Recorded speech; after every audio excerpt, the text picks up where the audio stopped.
News hour morning ಎಡಿಷನ್ಗೆ ಮತ್ತೆ ಸ್ವಾಗತ. ಲೋಕಸಮರ ಆದ್ಮೇಲೆ ವಿಧಾನ ಪರಿಷತ್ ಚುನಾವಣೆ ನಿಧಾನವಾಗಿ ಕಾವೇರ್ತಾ ಇದೆ. ಮೇಲ್ಮನೆ ಕದನ ಬಿಜೆಪಿಗೆ ಸದ್ಯಕ್ಕೆ ತಲೆನೋವಾಗುತ್ತಾ?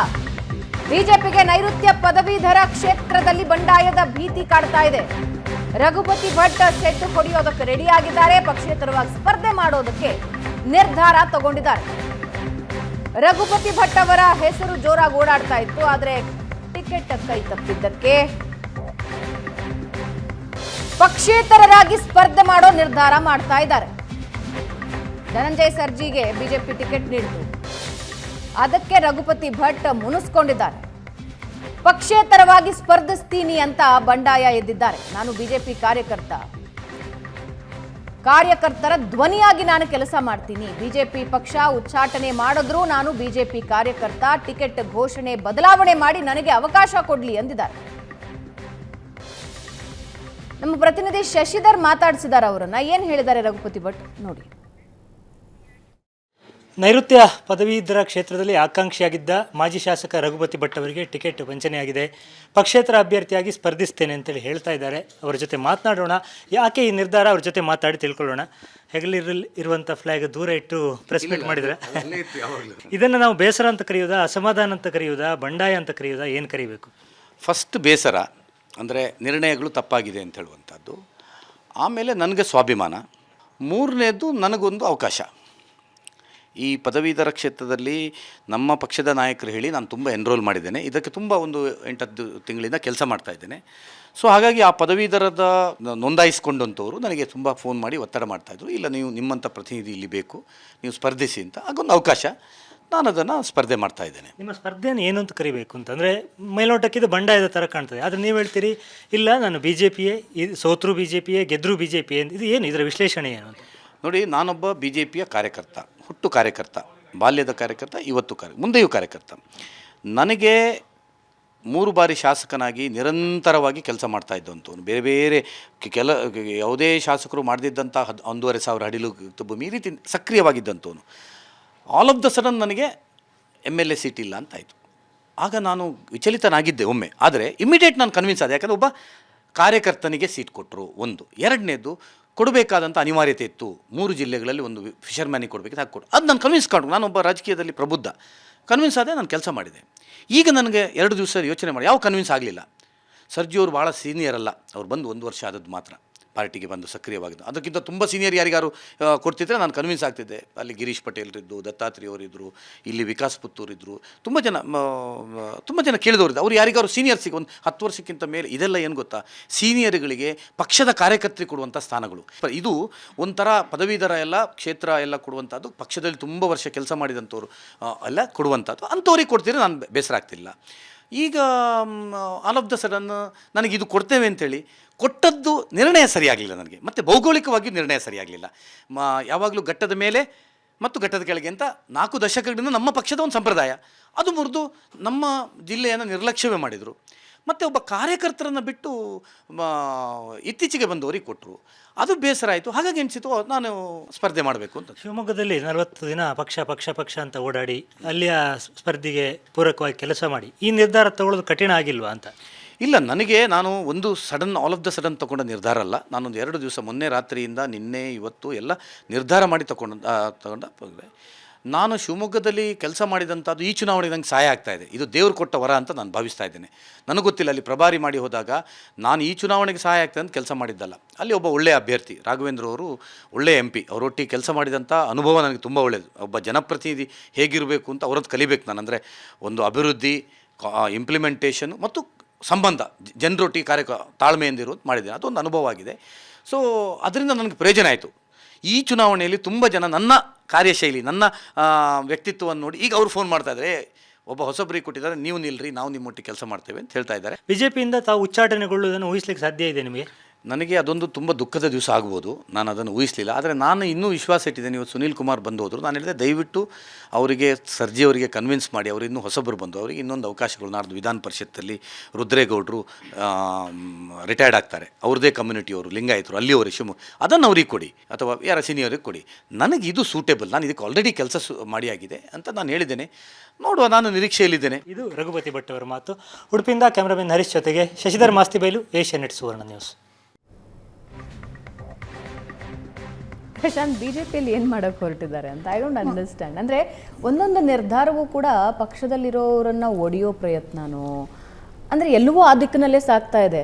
ಪಕ್ಷದ ಕಾರ್ಯಕರ್ತರ ಕೆಲಸ ಮಾಡಿದವರು ಅಥವಾ ಪಕ್ಷಕ್ಕೋಸ್ಕರ ದುಡಿದವರು ಎಲ್ಲರನ್ನೂ ಒಂಚೂರು ಈ ನಿರ್ಧಾರ ಏನು ಅನ್ನಿಸ್ತಿದೆ? ಇಲ್ಲ, ತುಂಬ ಕಮ್ಯುನಿಕೇಷನ್ ಗ್ಯಾಪ್ ಇದೆ ರಾಜ್ಯ ಬಿ ಜೆ ಪಿಯಲ್ಲಿ. ವಿಜೇಂದ್ರ ಈಗ ಒಂದು ನಿರ್ಣಯವನ್ನು ಧನಂಜಯ ಸರ್ಜಿ ಬಗ್ಗೆ ತೆಗೆದುಕೊಂಡಿದ್ದಾರೆ. ಇದು ಉಡುಪಿ ಮತ್ತು ಮಂಗಳೂರು ಜಿಲ್ಲೆಯ ಶಾಸಕರಿಗೆ ಕನ್ವಿನ್ಸ್ ಆಗಿಲ್ಲ. ರಘುಪತಿ ಭಟ್ರು ಇವತ್ತು ಯಾಕೆ ಬಂಡಾಯ ನಿಲ್ತಾ ಇದ್ದಾರೆ ಅಂತಂದರೆ, ಅತಿ ಹೆಚ್ಚು ಮತಗಳಿರೋದು ಉಡುಪಿ ಮತ್ತು ಮಂಗಳೂರು ಭಾಗದಲ್ಲಿ. ಶಿವಮೊಗ್ಗದ ಆಯನೂರು ಮಂಜುನಾಥ್ ಕೂಡ ಅಲ್ಲಿಯವರು, ಧನಂಜಯ ಸರ್ಜಿ ಕೂಡ ಅಲ್ಲಿಯವರು. ಹೀಗಾಗಿ ಬಿ ಜೆ ಪಿಯವ್ರಿಗನ್ಸಿದೆ ರಘುಪತಿ ಭಟ್ರು ನಿಂತರೆ ಒಂದು ಒಳ್ಳೆಯ ಅವಕಾಶ ಇದೆ, ಇಲ್ಲರ ಮಂಗಳೂರು ಉಡುಪಿಯನ್ನು ಯಾವತ್ತಿಗೂ ಕೂಡ ಕನ್ಸಿಡರ್ ಮಾಡಲ್ಲ. ಇದು ನನಗೆ ಖಾಸಗಿಯಾಗಿ ಅನೇಕ ಶಾಸಕರು ಕೂಡ ಹೇಳಿರ್ತಕ್ಕಂಥದ್ದು. ಹೀಗಾಗಿ ರಘುಪತಿ ಭಟ್ರು ನಿಂತರೆ ನಿಲ್ಲಿ, ಒಂದು ಕೈ ನೋಡೋಣ ಅನ್ನುವ ಮನಸ್ಥಿತಿಯಲ್ಲಿ ಉಡುಪಿ ಮಂಗಳೂರಿನ ತಥಾಕಥಿತ ಶಿಸ್ತುಬದ್ಧ RSS ಹಿನ್ನೆಲೆಯಿಂದ ಬಂದಿರತಕ್ಕಂಥ ಶಾಸಕರೇ ಹೇಳ್ತಾ ಇದ್ದಾರೆ. ಈಗ ರಘುಪತಿ ಭಟ್ರು 2023ರಲ್ಲಿ ಅವ್ರಿಗೆ ಟಿಕೆಟ್ ತಪ್ಪಿಸ್ಲಾಯಿತು. ಆಗ ಅವರು ಇಲ್ಲ, ನನ್ನ ಸತ್ರೆ ಪಕ್ಷದ ಧ್ವಜ ನನ್ನ ಮೇಲೆ ಹಾಕಬೇಕು ಅನ್ನುವ ರೀತಿಯಲ್ಲಿ ಮಾತನಾಡಿದಾಗ ತುಂಬ ಜನ ಅದನ್ನು ಇಷ್ಟಪಟ್ಟಿದ್ರು. ಆದರೆ ನಿಮಗೆ ರಾಜಕಾರಣದಲ್ಲಿ ಸುಮ್ಮನೆ ಬರೀ ಭಾವನಾತ್ಮಕವಾಗಿ ಏನೇನೋ ಹೇಳಿ ಅವರನ್ನು ಪಕ್ಕಕ್ಕೆ ಸರಿಸ್ತಾ ಹೋದರೆ ಯಾವ ನಾಯಕರು ಒಪ್ಪಲ್ಲ. ಈಗ ಈಶ್ವರಪ್ಪ ಫಾರ್ ಎಕ್ಸಾಂಪಲ್ 23ರಲ್ಲಿ ಟಿಕೆಟ್ ತಪ್ಪಿಸಿದ್ರು, ನಂತರ ಏನು ಅಂತಕ್ಕಂಥದ್ದು ಫಾಲೋ ಅಪ್ಪೇ ಇರಲಿಲ್ಲ. ಈಗ ಬಂಡಾಯ ನಿಂತರು. ಅವರು ನನಗೇನು ಅನ್ಸಲ್ಲ ಇನ್ನು ಅವ್ರು ಬಿ ಜೆ ಪಿಗೆ ಬರ್ತಾರೆ ಅಥವಾ ಬಿ ಜೆ ಪಿ ಅವ್ರಿಗೂ ಬಿ ಜೆ ಪಿ ಬೇಕಾಗಿಲ್ಲ, ಬಿ ಜೆ ಪಿಗೂ ಅವ್ರು ಬೇಕಾಗಿಲ್ಲ, ಸಂಬಂಧಗಳು ಮುಗಿದೋದು. ನನ್ನ ಅಂದಾಜಿನ ಪ್ರಕಾರ ಅವರ ಮಗ ಕಾಂಗ್ರೆಸ್ಸಿಗೆ ಸೇರಿದರು, ಆಶ್ಚರ್ಯ ಇಲ್ಲ. Kantesh same with Raghupati Bhat. ಈಗ ರಘುಪತಿ ಭಟ್ರ ಟಿಕೆಟ್ ತಪ್ಪಿದಾಗ ನಾನಾ ಕಾರಣಗಳನ್ನು ಹೇಳಲಾಯಿತು. ಜಗದೀಶ್ ಶೆಟ್ಟರನ್ನು ವಾಪಸ್ ಕರ್ಕೊಂಡು ಬಂದು ಟಿಕೆಟ್ ಕೊಡೋದಾದರೆ ರಘುಪತಿ ಭಟ್ರಿಗೆ ಟಿಕೆಟ್ ಕೊಡಲಿಕ್ಕೆ ಏನು ಅಡ್ಡಿ ಅನ್ನೋ ಪ್ರಶ್ನೆ ಅವ್ರು ಕೇಳ್ತಾ ಇದ್ದಾರೆ. ಅಲ್ಲ, ನನ್ನ ಪ್ರಶ್ನೆ ಇರೋದು ಇಲ್ಲಿ ಯಾರು ಪಕ್ಷದ ನಿಲುವನ್ನು ಒಪ್ಕೊಂಡು ಸೈಲೆಂಟ್ ಆಗಿರ್ತಾರೆ ಅಲ್ಲಿ ಜಾಗ ಇಲ್ಲ, ಅವ್ರಿಗೆ ಜಾಗ ಇಲ್ಲ ಅಂತ ಅನ್ಸುತ್ತೆ.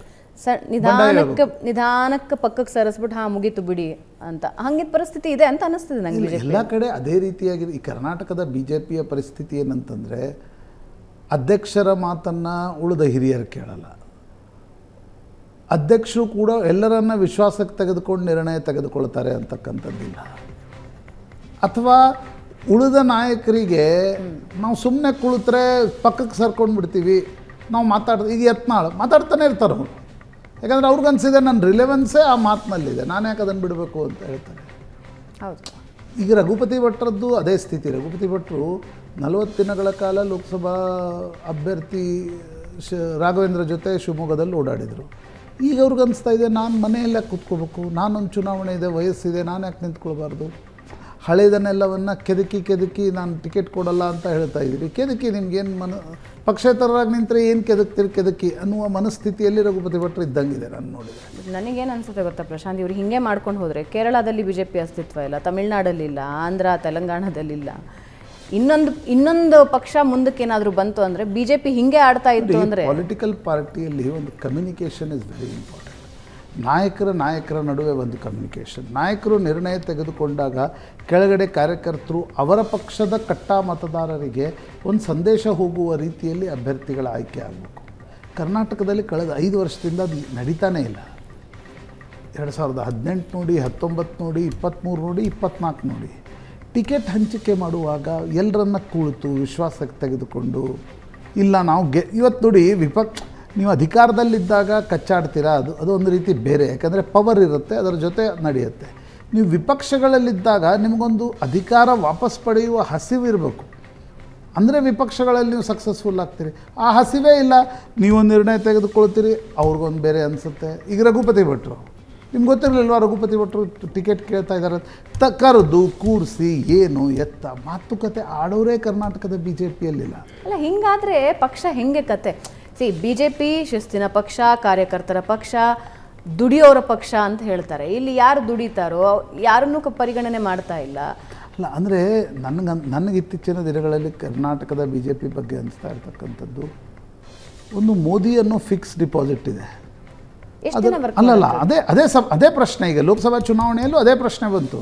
ಆ ಫಿಕ್ಸ್ ಡಿಪಾಸಿಟ್ನ ಬಡ್ಡಿ ತಿಂಗಳಿಗೋ 3 ತಿಂಗಳಿಗೋ 6 ತಿಂಗಳಿಗೋ 1 ವರ್ಷಕ್ಕೋ ಬರ್ತಾ ಇರುತ್ತೆ. ಅದರ ಆಧಾರದ ಮೇಲೆ ನಾವು ಯಾವುದೇ ನಿರ್ಣಯ ತೆಗೆದುಕೊಂಡು ನಡೆಯುತ್ತೆ ಅಂತಕ್ಕಂಥದ್ದಿದೆ. ನಾನು ರಘುಪತಿ ಭಟ್ರಿಗೆ ಟಿಕೆಟ್ ಕೊಡಬೇಕು ಕೊಡಬಾರ್ದು ಪಕ್ಷದ ಆಂತರಿಕ ವಿಷಯ. ಆದರೆ ಪದೇ ಪದೇ ಈ ರೀತಿಯ ಬಂಡಾಯಗಳು ಕಳೆದ 1 ವರ್ಷದಲ್ಲಿ ಎಷ್ಟು ಕಾಣಿಸ್ಕೊಂಡು, ಜಗದೀಶ್ ಶೆಟ್ಟರು ಅವರು ಹೋದರೆ ಯಾಕೆ, ಅವ್ರು ಬಂದರೆ ಯಾಕೆ, ಇವತ್ತಿನವರೆಗೆ ಪ್ರಶ್ನೆಗೆ ಉತ್ತರ ಇಲ್ಲ. ಲಕ್ಷ್ಮಣ್ ಸವದಿ ಒಂದು ಗಾಣಿಗ ಸಮುದಾಯದ ಒಬ್ಬ ಪ್ರಮುಖ ನಾಯಕರಾಗಿದ್ದರು, ಅವ್ರನ್ನ ಇಟ್ಕೊಳ್ಳೋ ಪ್ರಯತ್ನವೇ ನಡೆಯಲಿಲ್ಲ, ಕಾಂಗ್ರೆಸ್ಗೆ ಹೊರಟೋದ್ರು. ಈಗ ಈಶ್ವರಪ್ಪನವ್ರು ಹೋದರು, ಇಲ್ಲಿ ರಘುಪತಿ ಭಟ್ರು ಹೋಗ್ತಾ ಇದ್ದಾರೆ. ಆಮೇಲೆ ಒಂದೊಂದಾಗಿ ನೀವು ನೋಡಿ ಇದು ಇಂಪ್ಯಾಕ್ಟ್ ಹೇಗಾಗ್ತಿದೆ ಅಂತಂದರೆ, ನೀವು ಲೋಕಸಭಾ ಚುನಾವಣೆಯಲ್ಲಿ ನೀವು ಕೆಳಗಡೆ ಎಲ್ಲೂ ಕೂಡ ಕಾರ್ಯಕರ್ತರು ಉತ್ಸಾಹದಲ್ಲೇ ಇರಲಿಲ್ಲ. ಆ್ಯಂಡ್ ಕಾರ್ಯಕರ್ತರಿಗೂ ನೀವು ಒಂದೇನು ಸಂದೇಶ ಕೊಡ್ತಾ ಇದ್ದೀರಾ ಅಂತ ಹೇಳಿದ್ರೆ ಇದೇ ಸಂದೇಶ ಕೊಡ್ತಾ ಇದ್ದೀರಾ. ನೀವು ಬಂಡಾಯ ಹೇಳಿ, ಬಂಡಾಯ ಇದ್ರೆ we will take you seriously. ಪ್ರಾಯಶಃ ರಘುಪತಿ ಭಟ್ರಿಗೆ ಆ ಕ್ಯೂ ಅರ್ಥ ಆಗಿದೆ. ಪುತ್ತಿಲಾನು ಹಂಗೆ ಆಗಿತ್ತು. ಎಸ್ ಒಂದು ಚಿಕ್ಕ ಬ್ರೇಕ್ ತಗೋಣ ವೀಕ್ಷಕರೇ. ಬ್ರೇಕ್ ನಂತರ ಮತ್ತಷ್ಟು ಸಿಗ್ತೀವಿ.